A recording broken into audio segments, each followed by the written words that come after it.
Hey, Pat Moran from Health Your Money. I'm, as always, with my buddy Marc Sterling. Has a very successful tax practice. Marc, we've talked repeatedly about, coronavirus now, people taking a step back, working out of their house, and all of a sudden they want to be this small business owner, or they want to be that entrepreneur they never were. What are some of the things that you would help people with, and what are some of the things that you're seeing? Well, we get a lot of requests from people that are starting. They want to start a business. They don't know what to do. They want to work from home now because that's kind of the new thing. So they start with they have an idea, they find an interest, and then but some people really they don't know what to do first. Okay. Do I open a bank account first? No, Okay. You can't open a bank account. What do you do? So I tell them, you should open up. The first thing you do is you need to come up with your idea, and you need to create a business plan so that they've thought through it, and it forces you to think through the whole process from start to finish of what your business is going to look like, who's going to run it, what hours are you going to keep. And then you're talking about situations where they're working from home, or they're going to have an office. Are they able to separate their business from the personal? Can they have their spouse or significant other and kids home? Do they have kids? Are they in a different space?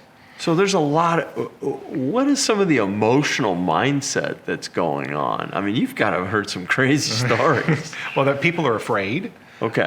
They're afraid because they're not going to have a steady check all the time. Okay. They're afraid because they don't know what they don't know. Okay. And you start walking through these things, and people, when I meet with them, their shoulders are all hunched up. Sure. And they're really stressed out because they're talking about money, and especially if they're like the sole income earner and they're trying to go out on their own. Sometimes the spouse has gotten a job somewhere so that they can go out on their own having their own business. So those are also some options too.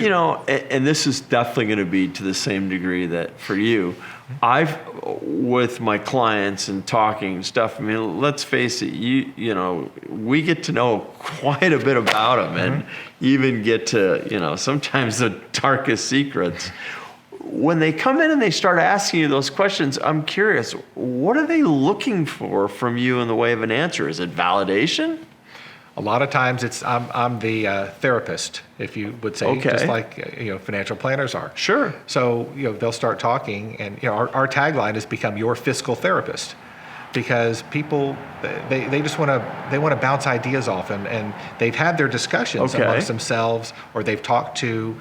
They're checking out at the grocery store, and they talk to the grocery store cashier, and to get their ideas, and now they're moving forward with that, and then they come to me and share that with me, and I'm like, well, is that somebody you trust? Is that someone you like their guidance?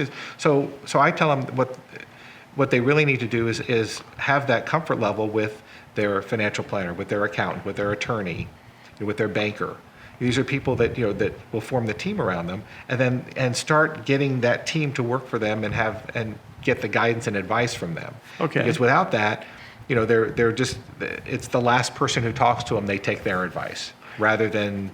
Do you find that in this objective of trying to pursue their dream and things like that they often forget a lot of the other issues? They're working so hard in their business, they forget to work on their business. 100%. In fact, most of the people, for example, let's say an electrician, they know electrical work like the back of their hand, but they have no idea about business. They have no idea what tax returns need to get filed, if tax returns need to get, when the due dates are, how to keep track of their records, what to do if they need a contract. Do they need a contract? What's it supposed to look like? Do they provide an invoice? Do they not provide an invoice?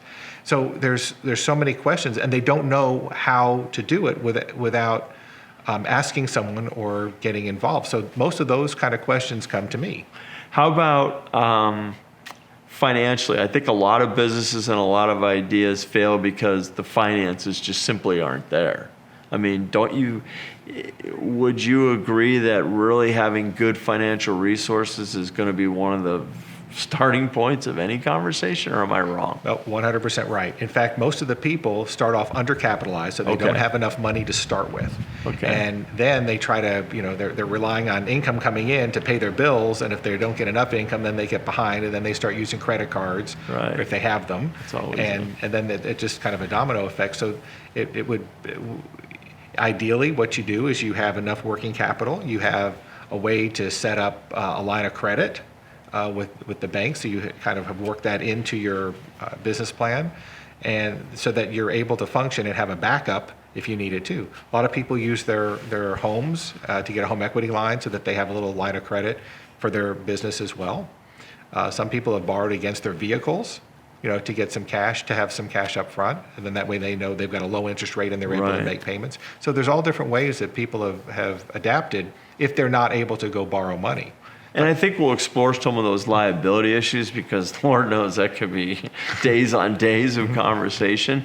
I think what's really important is the mindset. I really want people to truly appreciate what they're signing up for as an entrepreneur. And I think that they've done surveys, and it's like the number one thing. I want to work for myself, have my own company. It's the American dream. What are some of the crazy things that you've seen? Well, they don't understand that if they don't work, they don't get paid. Okay. And That's a great point. And they want to also take a vacation, and when they're Okay. gone, right, they don't get paid. Or if they need to be gone and there's no one there to cover for them if they're on their own. Right. So, going out solo, there's things to think about. So what's going to happen if? Do you have someone to replace you, or someone that's going to be there instead of you if you're going? Right. Or do you just shut down everything and Right. say, I'm gone, and then you just don't take new business on for that time? There's all sorts of things like that go through their heads. But most of them, because of the fear of, some have the fear of success as well. That's a good point. I didn't even think about that. So because if they hold themselves back, and then other people just have the fear of the unknown, but you walk through it. So they're thinking, because they don't know what they don't know, right? They'll ask. We'll start talking. They'll start talking to all their circles of influence, and we come up with a game plan. And the ones that do that and plan for it and have the financial wherewithal to do so, those are the ones that succeed. They emphasize the importance of the accountant and the financial planner, because in accounting and the tax work and the planning, if they do all that stuff up front, Right. they're able to. They save money, they're set up the right way and type of entity. And if they don't do that, they say, I'm just going to start up my business, and they're a sole proprietorship and they make a ton of money that year. When I see them at tax time, I'm like, well, it just cost you an extra 20% because Right. it's enough. And then they're like, what do you mean? Can I go back? No, you can't go back. There's those things. So it's the planning, the business plan, the thought process beforehand is the most crucial, I find. Do you, what do you think about some of the things that are being bantered about right now about still needing more payday payment protection plans, the government coming in and providing more money to small business? Where do you stand on that? You're in the front lines. You see, that all the time. People taking loans, not taking loans, being on the verge of, financially running out of money. What do you think about all that? Very interesting question. The payroll protection program was very helpful and very successful. And when it ran out, then you've got that period of time where, now what do I do? If I keep my employees, then I need, because that's what I was set up Sure, for, to keep sure. to keep everyone on payroll. But when it ran out, and if you keep paying and you can't really open or you can't really operate, what happens? And then they didn't allow on the second round of the PPP loans, you couldn't get a second. You couldn't apply again if you've already applied. So it was only for new people. So if they do it, it would be nice for the people who applied to apply again, Right. or maybe an easier way to do so.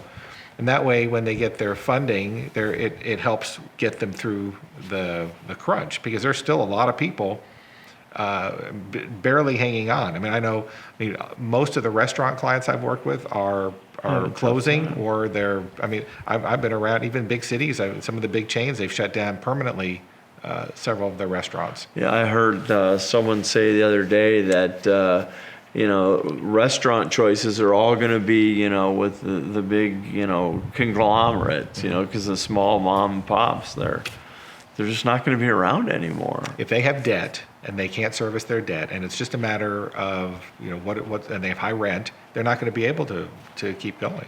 Right. And then, Have you heard some, I'm just kind of curious, what are some crazy stories or business stories that, you went through, or you've heard, or something that happened with your clients? Is there anything that there's a couple of things looking back and said, man, what were they thinking?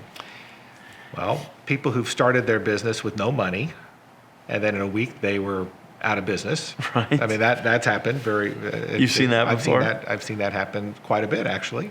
What kind of a business give me an example of what somebody did? A retail shop where they bought a bunch of inventory, they couldn't pay for it. They opened the doors and no one was coming in, week one, and they couldn't pay their payroll, people quit because they didn't have any money. They didn't plan for it. Right. And it's funny in a sad way to see what people, you would, some things are common sense to people and sometimes it's not. You have to have that entrepreneurial spirit.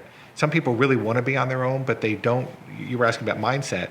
You have to be willing to, be good about setting your own hours of when you're going to work. Right. If you like to sleep in all day and start working at 3 p.m, then you got to be able to say, okay, I need to put 8 hours in. Is it from 3 till 11? Right. Or is That's it true. Or are you just going to say 3 and I'm going to do this, and you're easily distracted and you're just not. You need to be self-disciplined. I've had a gut check many times, wondering, oh my gosh, the end of the month's coming up. How am I going to, pay all the bills? Mm-hmm. You just have to.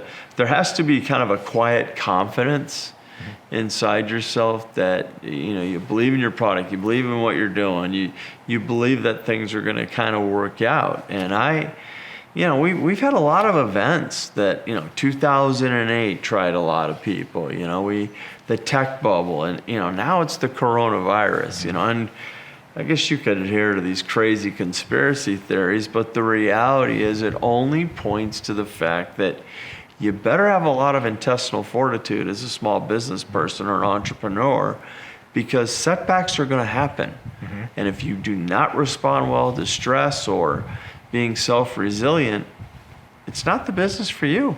The stress level is high because if you don't perform, it's all on you.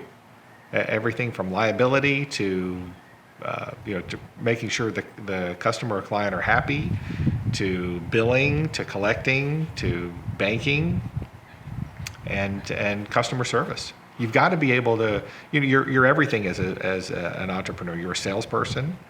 You're you're the boss and you're the employee.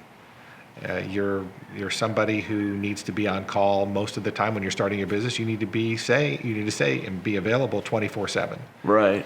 Yeah. But some people say, set your boundaries. It's great. It's great to set your boundaries, but when you set your boundaries, then what's going to make you different from somebody else? Who's your competition? How are you going to attract other people? Or how are you going to attract the people that are already out there as customers or clients of yours if you don't do anything different? If you just say I'm working 3 days a week and you're only working 4 hours a day, right. Well, if you're hard to get a hold of, right. You're not accessible, and it's like, well, you know what, I want someone I can get a hold of. I want someone I can at least talk to on a Friday if I need to. Right, sure. Maybe I have payroll. I'm a business. I have payroll Sure. on Fridays. But I've seen people miss payroll. You're saying what stories? I've seen people not have enough money where they take money to themselves, pay themselves, but they don't pay their employees. Right. And then the employees say, what's going on? And I even experienced firsthand. I was back in the 80s. I worked for an accounting firm. They didn't pay their bills, and we'd go and see if the lights were on that day to see if we could work or not. And we'd stand by the mail when it came in to hope a client was paying it, with some checks so we could get paid that week. I always thought one of the things that I always think is unique about you is I could pick up the phone anytime and you're going to answer it. And I'm a little bit of that way too. I mean, sometimes, frankly, it's a detriment. Mm-hmm. And so one of the things that I think is important in this conversation is you can't do it all by yourself. And you touched upon the team, but I also think part of those boundaries that you've discussed is really taking a hard look at yourself. You know, I've been fortunate to make, 7 figures on many occasions, but not because of me, because of the pieces that I've been able to put around me. And I maybe been able to take that vacation or something like that, not because of me, but because of the pieces that I have around me. And I think that a lot of times we look at, the fact that we're going to run through the wall with our hair on fire and think that's going to solve everything, and it's just not. Right. We're not that we can't, like you said, we can't be everything to everybody. Right. And part of being an entrepreneur is knowing how to delegate, Right. and knowing what you can do and what you can't do, and Right. what your limits are. And I have a lot of people who, I had a dentist that it was a dentist that deals with making Orthodontics, models, or that makes your teeth all look pretty. Cosmetic dentistry. Okay. He loved detail, and he didn't want to spend a lot of money doing with an accounting firm, and so he wanted to do a lot of it himself, but he wasn't good at it. So every time he would spend 2 hours, it would cost an extra 4 or 5 hours on our part. So it would cost him more the more he was involved. So he was doing a mega business, and the more he spent on the accounting, he would stay up like 6-7 hours after he got home to work on accounting. That would make it worse. Oh my goodness. We'd have to come and fix it. So he would get out of touch, and he would get tired all the time. And so he started losing patience, Right. And lost his revenue went down. So his revenue goes down, and he has more of and he's paying more on the accounting side just Right. because he's doing something that's not his expertise. It was, for something very relatively inexpensive to have being taken care of. Record keeping is important. Right. I know that I've gotten to the point with my business where I'm in the business of finances, you're in the business of accounting, and I know you rely on your partners sometimes to help resolve issues, and I rely on outsourcing for my books and accounting because I just simply can't do it. And I'm one of the worst. I put it all in the box and say, "Here you go, Mark. Figure it all out." One of those. Yeah. I mean, you've been to that movie many times. But I also think too, what's very important is if you're going to have that entrepreneurial spirit, it's so important to be surrounded by people that share the same passion. That loyalty issue cannot be overlooked. And I've often said that I've worked alone, I've worked, with big teams, and I've worked with small teams. I've always felt that loyalty to me was absolutely the first place where it all started.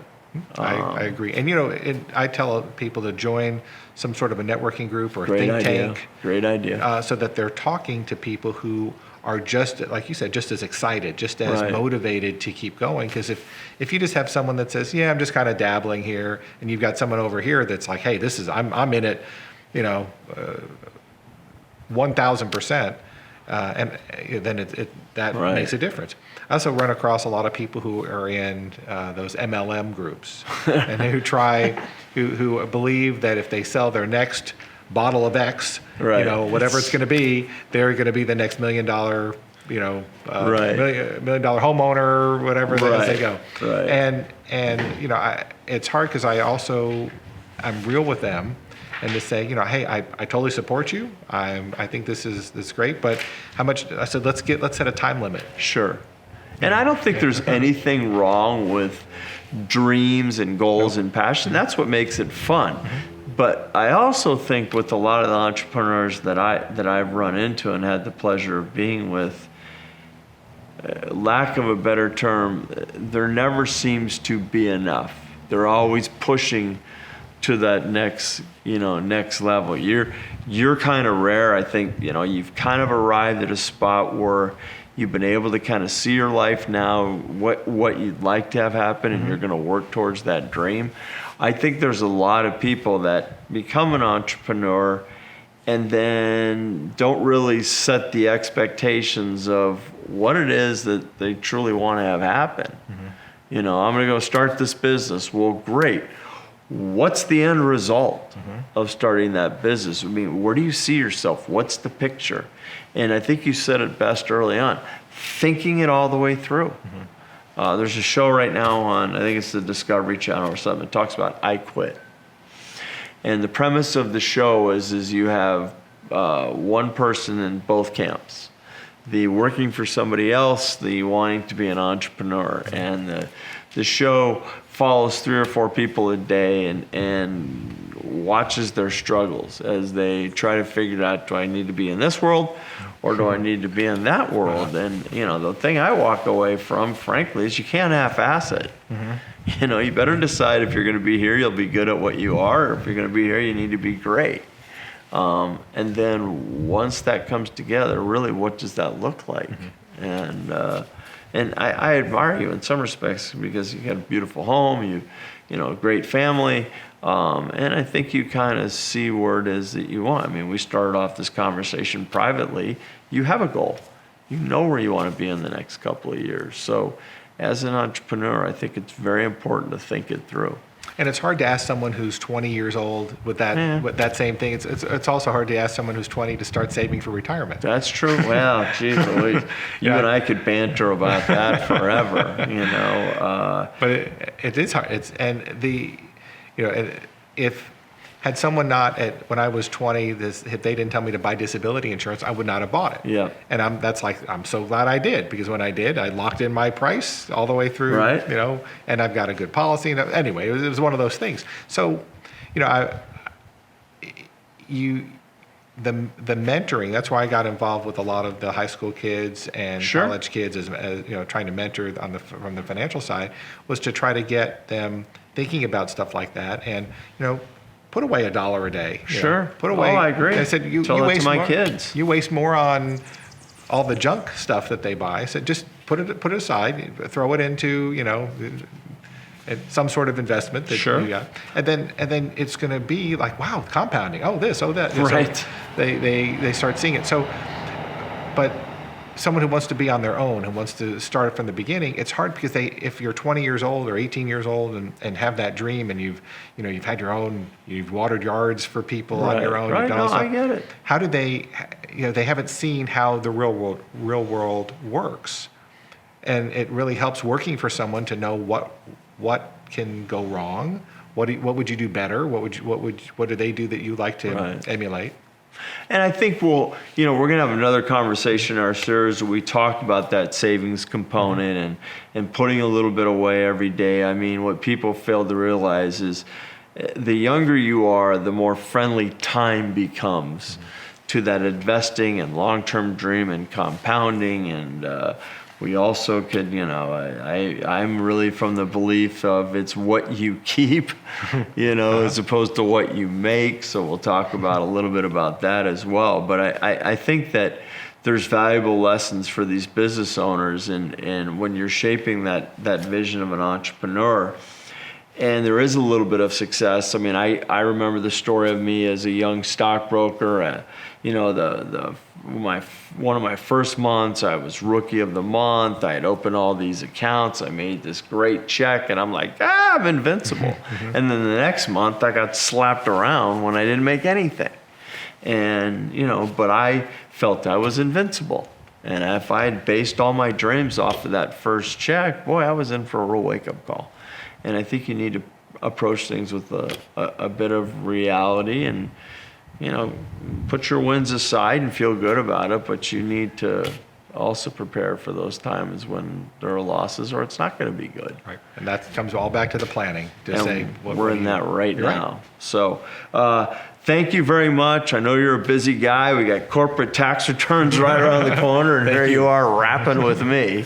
So we'll be, getting into the next series as we get deeper into this conversation. More importantly, Marc, I can't thank you enough. Marc, if people are looking for some help, as much as you want to, try to downsize a little bit in your life, where's a good way to get a hold of you? How can they learn more about you? You can give me a call at 928-634-9524, or you can shoot an email to Marc, M-A-R-C, @sterlingfisher.tax. Well, and if you need some help or bookkeeping or somebody to kind of sort it all out for you, it doesn't get any better than this. That's right. So we have to tell it that's the truth, right? so this has been Pat Moran with Healthier Money and my buddy Marc Sterling. We look forward to catching you next time, and thanks for listening, and live long and profit.